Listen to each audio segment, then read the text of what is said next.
Hello বন্ধুরা, আজকে আমি বানিয়ে দেখাবো আমের শরবত। কিভাবে আপনারা বাড়িতে আমের শরবত বানাবেন। আমের শরবত বানানোর জন্য সবার প্রথমে নিয়ে নিতে হবে কাঁচা আম, তার সাথে আমি নিয়েছি গ্রিন চিলি আর এক টুকরো আদা। ভালো করে ওটাকে ধুয়ে নিতে হবে। ধুয়ে নেওয়ার পরে তারপরে একটি পাত্রে আমি নিয়ে নিয়েছি এখানে জল। তারপরে যে কাঁচা আমটা ধুয়ে রেখেছিলাম ওটা এখানে দিয়ে ভালো করে আমি সেদ্ধ করে নিয়েছি। সিদ্ধ করে নেওয়ার পরে আপনারা দেখতে পাচ্ছেন ঠিক কালার এইভাবে চলে এসছে। তাহলে ওটাকে কিছুক্ষণের জন্য ঠান্ডার জন্য রেখে দিতে হবে। তারপরে যে আদাটা নিয়েছিলাম সেটা বের করে নিলাম জল থেকে। তারপরে এখানে গ্রিন চিলি দেখতে পাচ্ছেন, এখানে সেদ্ধ করা দুটো গ্রিন চিলি। তারপরে ওই আমের ভেতরে যে শাঁসটা থাকে আমি ঠিক এইভাবে বের করে নিয়েছি, আপনারা দেখতে পাচ্ছেন। আর যদি আমার চ্যানেলকে সাবস্ক্রাইব না করে থাকেন অবশ্যই সাবস্ক্রাইব করে দেবেন। এর মধ্যে যে পিউরিটি থাকে বা যে শাঁসটা থাকে আমি ঠিক এইভাবে বের করে নিয়েছি। তারপরে মিক্সির মধ্যে আমি দিয়ে দেবো এখানে সিজনিং পাউডারের মধ্যে এখানে দিয়ে দিচ্ছি ব্ল্যাক সল্ট। আপনারা দেখতে পাচ্ছেন এখানে দিয়ে দিলাম ব্ল্যাক সল্ট। তারপরে এখানে দিয়ে দেবো অল্প পরিমাণে আরেকটু ব্ল্যাক সল্ট।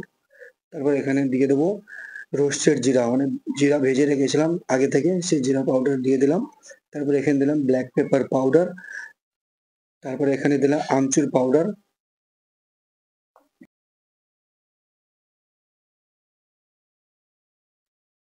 তারপরে এখানে আমি চিনিকে প্রথমে মিক্সি জারে করে গুঁড়ো করে রেখেছিলাম, সেই চিনি গুঁড়ো আমি এখানে দিয়ে দিলাম। আপনারা চাইলে এমন নর্মাল চিনিও দিতে পারেন, কোনো অসুবিধা নেই।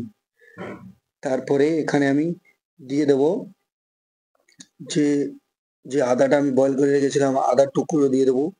তারপরে এখানে দিয়ে দেবো দুটো গ্রিন চিলি যেটা আমি বয়েল করে রেখেছিলাম সেই কাঁচা আমের সাথে। তারপরে এখানে আমি দিয়ে দেবো যে আমের পিউরিটা আমি বের করে রেখেছিলাম, তার ভেতর থেকে যে শাঁসটা বের করে রেখেছিলাম সেটা আমি এখানে আবার দিয়ে দেবো। ভালো করে দেওয়ার পরে আপনারা দেখতে পাচ্ছেন পেস্টটা ঠিক এইরকম করে এরকম হয়েছে।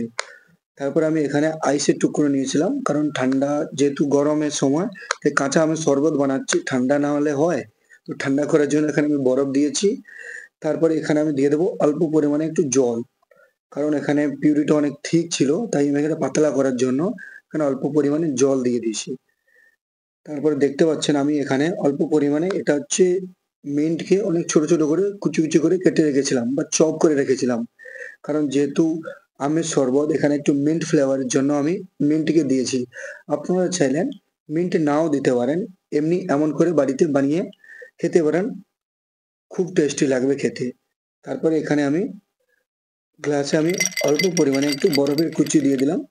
গরমের সময় একটু ঠান্ডা খেতে খুব ভালো লাগে তাই এখানে বরফের কুচি দিয়ে যে আমের পিউরিটা বা যেটা বানিয়ে রেখেছিলাম সেটা আমি গ্লাসের মধ্যে দিয়ে দিলাম। আপনারা দেখতে পাচ্ছেন এখন পুরোপুরি ভাবে রেডি হয়ে গেছে আমের শরবত। আপনারা অবশ্যই বাড়িতে ট্রাই করবেন ঠিক এইভাবে, খেতে খুব ভালো হবে। অবশ্যই আপনারা ট্রাই করবেন।